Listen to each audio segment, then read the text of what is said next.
অনেক মায়ের প্রশ্ন যে দিদি আমার বাচ্চা অ্যানিমিয়া অর্থাৎ রক্তাল্পতা এবং হিমোগ্লোবিনের পরিমাণ দিন দিন খুবই কমে যাচ্ছে, তাকে কি খাওয়াবো এবং বাড়ির এমন কোন খাবারটি খুব সহজেই পাওয়া যায় এরকম একটা খাবারের কথা বলুন যাতে খুব সহজেই হিমোগ্লোবিনের মাত্রাটা আমি সঠিক রাখতে পারি। তো আমাদের বাড়িতে প্রতিদিনই শাক খাওয়ার একটা প্রচলন আছে। আপনারা খেয়াল করে দেখেছেন কি প্রতিটি শাকই তো সবুজ, কিন্তু এর মধ্যে লাল শাক কেন লাল? কেন লাল শাক দিয়ে ভাত মাখলে তার রঙটাও লাল হয়ে যায়? আসুন সেটা নিয়ে আজ একটু কথা বলি, পরে হিমোগ্লোবিনের যে সমস্যা সমাধান সেটা আপনারা নিজে নিজেই বের করে ফেলবেন। লাল শাকের পাতায় একমাত্র লাল কেন?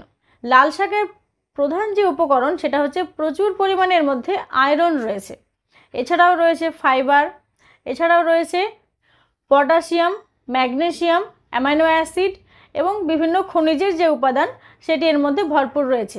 এছাড়া পাবেন ভিটামিন এ, সি এবং ভিটামিন ই। তাই এবার প্রথমে যেটা বললাম যে এই শাকে প্রচুর পরিমাণে আয়রন রয়েছে, তাই সহজেই বুঝতে পারছেন যে যাদের বাচ্চাদের অ্যানিমিয়া বা আয়রনের ঘাটতি বা হিমোগ্লোবিনের সমস্যা রয়েছে কমে যাওয়ার, তারা যদি প্রতিদিন বা প্রায় প্রতিদিন বাচ্চার খাদ্য তালিকায় একটু একটু করে লাল শাক রাখতে পারেন, তাহলে খুব সহজেই কিন্তু সে অ্যানিমিয়া প্রতিরোধ করতে পারবে এবং আপনার বাচ্চার যে হিমোগ্লোবিনের মাত্রা সেটি সঠিক হয়ে যাবে। দ্বিতীয়ত, এই লাল শাকের পাতায় প্রচুর পরিমাণে ভিটামিন রয়েছে, যার জন্য আপনার বাচ্চার শরীরে প্রয়োজনীয় যে ভিটামিন সেগুলোও কিন্তু যোগান দিতে সক্ষম এই লাল শাক। লাল শাকের মধ্যে যে ভিটামিনগুলো রয়েছে খেয়াল করে দেখুন, তার মধ্যে ভিটামিন সি রয়েছে, যার জন্য আপনার বাচ্চার দাঁতের ক্ষয় প্রতিরোধ বা স্কারভিও যে রোগ সেই রোগের হাত থেকেও মুক্তি পেতে পারে আপনার এই ছোট্ট সন্তানটি, আপনি নিজেও। লাল শাকের মধ্যে রয়েছে প্রচুর পরিমাণে ফাইবার, যেটা খাদ্য হজমে সহায়তা করে।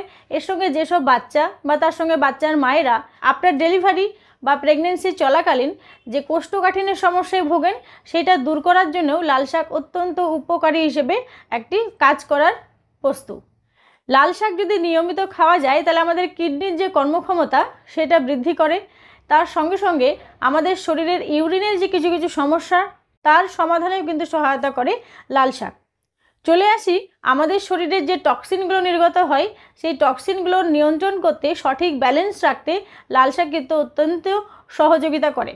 এরপরে চলে আসি মেয়েদের সবথেকে প্রিয় জিনিস যেটি, সেটি হলো বাহ্যিক সৌন্দর্যের জন্য চুল।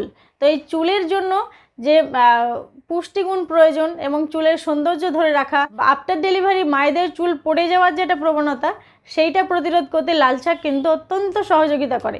এবং শাক মানেই তার মধ্যে প্রচুর পরিমাণে পুষ্টির সঙ্গে সঙ্গে মিনারেলস রয়েছে, তাই শরীরের যে ব্যালেন্স মিনারেলসের সেটাও কিন্তু সঠিকভাবে ব্যালেন্স করতে সহায়তা করে এই লাল শাক।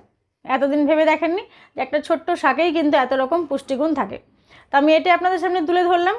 মা থেকে শুরু করে ছোট্ট পুচকেটারও যদি কোনো রকম রক্তের অর্থাৎ হিমোগ্লোবিনের সমস্যা থাকে, তার সঙ্গে সঙ্গে শারীরিক অনেক সমস্যার সমাধান করতে সক্ষম হবে এই লাল শাক। তাই আপনার এবং ছোট্ট পুচকেটার খাদ্য তালিকায় প্রতিদিন রাখুন লাল শাক।